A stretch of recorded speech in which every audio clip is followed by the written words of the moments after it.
Il était une fois dans la ville de Fumban, deux familles qui se détestaient à mort.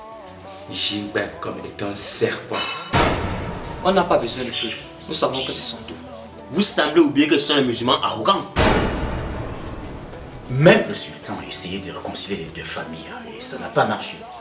Mais les deux successeurs encore jeunes décidèrent de faire la paix en faisant un mariage symbolique entre leurs deux enfants de 6 et de 12 ans. Le fait que nous soyons des chrétiens et eux des musulmans ne veut plus rien dire aujourd'hui.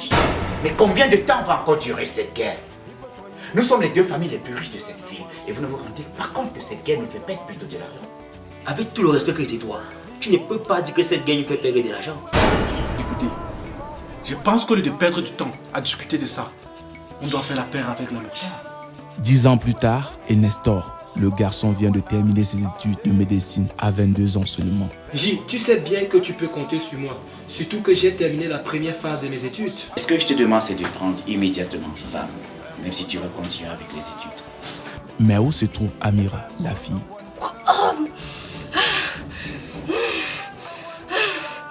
Son père Alhaji Mokhtar l'ignore, mais ne peut le dire en Jingbenkam, le père de Nestor, qui tient à honorer sa promesse.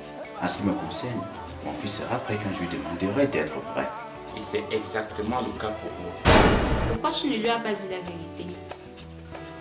Je voulais que je lui dise que je ne sais pas où se trouve la fille qui a été promise à son fils. Que comptes-tu faire maintenant? Tu as pu avoir une information. Ta fille vit à quelques centaines de mètres d'ici. Elle est bien mariée à un jeune cultivateur d'une trentaine d'années. Mariée à un cultivateur. La fille d'Alhaji Mokhtar. En fait, Alhaji Mokhtar se séparait de la mère d'Amira il y a 10 ans et cette dernière est partie en amenant sa fille. Dis-moi ce que tu veux. Je veux voir Amira. Tu ferais bien de l'oublier. Elle a un autre père aujourd'hui et un mari aussi.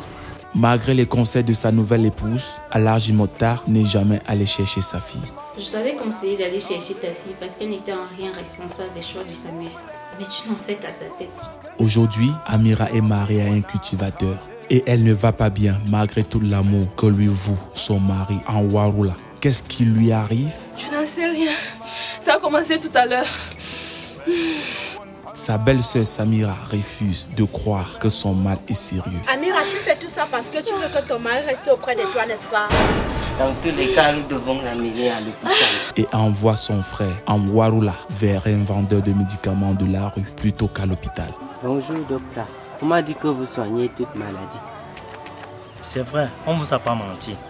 À l'hôpital, ça ne va pas mieux. Madame Askia, une infirmière qui assure l'intérim du médecin en attendant l'arrivée de ce dernier, traitant les malades n'importe comment. Docteur, il y a un homme qui voudrait vous voir. Pardon, tu es obligé d'attendre comme tous les autres. Dès que j'aurai fini, je t'appellerai. Passant tout son temps au téléphone parce qu'elle se croit intouchable. Excusez-moi, je ne peux vraiment pas attendre. Jusqu'au jour où le docteur Mbou arrive pour prendre les choses en main. Je suis le docteur Mbou, le nouveau médecin-chef de cet hôpital. Ah, docteur, on ne vous attendait pas avant un mois. L'arrivée du docteur Mbou va-t-elle sauver la vie d'Amira qui a finalement été conduite d'urgence à l'hôpital?